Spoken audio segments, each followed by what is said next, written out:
shit. So, what do you know about like the green spaces on campus? We have a lot of them, and we try to utilize them as best as we can. How do you feel like we utilize them? Like what do you think that we use them for? So usually, the University of Kentucky, from what I've noticed, they just have like little events out there, or kind of over on Rose Street, they have like those big checker games you can play. But like event-wise, it's pretty small in my opinion.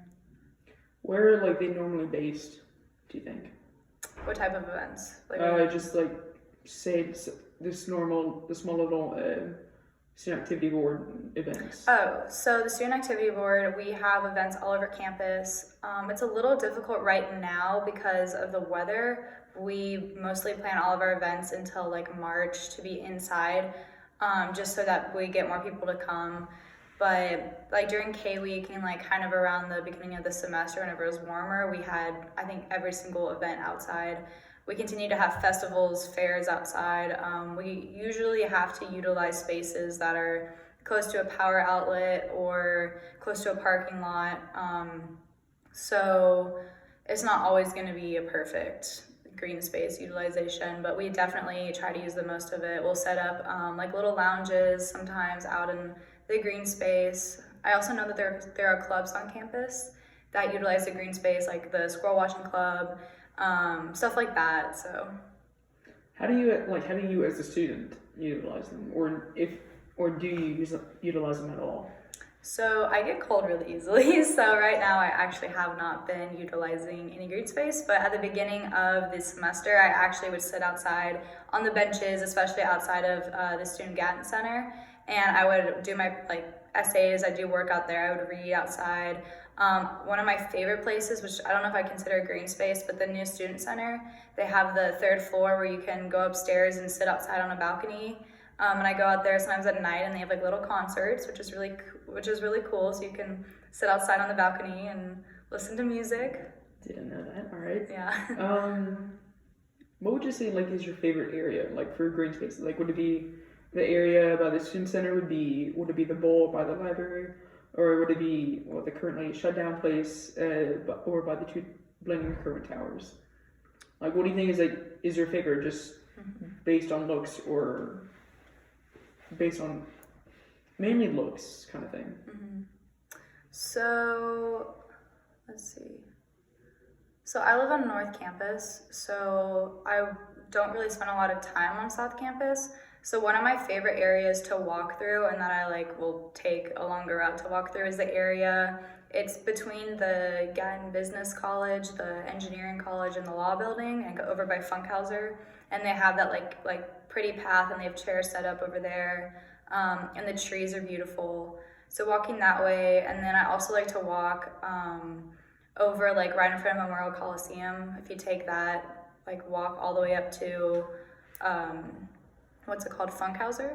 And then at the beginning of the semester, I would sit outside of Whitehall under those trees and the chairs that they have set up, and I would do my homework because I wouldn't do it the night before, and I do it right before class. But that was always a really cool place to sit. All right, so we kind of talked about what SAB does for that. We talked about what you what you personally like to do with them. If you could change the layout of them, would you bring? Cause the arboretum we have is for us North Campus people. It's about a 40-minute to a 50-minute walk. It's about over a mile away. Would you like to incorporate part of the arboretum into Central North Campus, or would you like to keep it where it's at? So something that whenever I have people come visit me on campus, is the thing that I refer to. So I refer to North Campus as the urban part of campus, and I refer to South Central Campus as the green side of campus, because if you take a bus from Jewel Hall all the way to one of the Woodland Glens, you will see a difference. There are nicer trees, there's actually plants and hedges, and it looks like that there's actually some sort of lawn crew or some type groundscaping that goes on over by the library. Excuse me. Whereas on North Campus, there's not a lot of flowers or hedges or pretty things that would hint to a like a green space, whereas like I said, I believe North Campus is more of like the urban side of campus. You kind of get a city feel. So I think that they're completely different in that regard, and because of that, and because of space, I think it'd be really almost impossible to incorporate something like the Arboretum over on North Campus. But I think it'd be cool if we had some sort of access to the Arboretum via like a bus line, which I think there is, but nobody ever does anything. So it'd be cool if like we had an event over in the Arboretum. I've gone there with my sorority a few times. It's a picturesque spot, so we tend to go there sometimes. But it's really, I know, just from going to school in Lexington, it's mainly the place where people, of course, they'll go to hang out and stuff when they need a break from school, but also for high schoolers, that's where prom season is usually held. Like prom pictures are always held there. Yeah. For a lot of different groups. But it might be considered more of a hidden gem for like upperclassmen that you kind of discover as you go through college. And since I'm a freshman and since I'm not from Lexington, I only discovered it through my sorority, but I'm pretty sure the majority of the freshman class and maybe the majority of the school doesn't know about it. And I will say this, a lot of people do walk through it, but it's only to get, because there is a little church behind it, and especially on game days, a lot of people will park at that church and then walk through the Arboretum, and I feel like that's one time that only people usually walk through it is just to get to a game. Yeah. One last question would be, since we do go to Kentucky's biggest state school, do you see many elements of Kentucky's landscaping at school? I don't know if I'm a good person to answer that. I've only been to Lexington and Kentucky. I know, but like just like the landscape, like let's say around the horse park or like different horse farms. Do you see any of that, like, because like Kentucky is known for its horse culture. Yes. Do you see any of that culture on campus? So on campus, I don't see any form of heritage that relates back to like the fact that Lexington's such a big horse community. I don't see like the white picket fences or any of the like typical trees or like the paths and the way that they're laid out. I think it'd be really cool if they incorporated more of like that feeling. Right now, the campus is pretty general for any other SEC school. It's pretty, has the modern aspects. It has the cool creative aspects. There's the old buildings, the new buildings, the lame buildings, but there's nothing that I would consider to be completely unique to Kentucky here, besides the trees themselves and like the architecture. But again,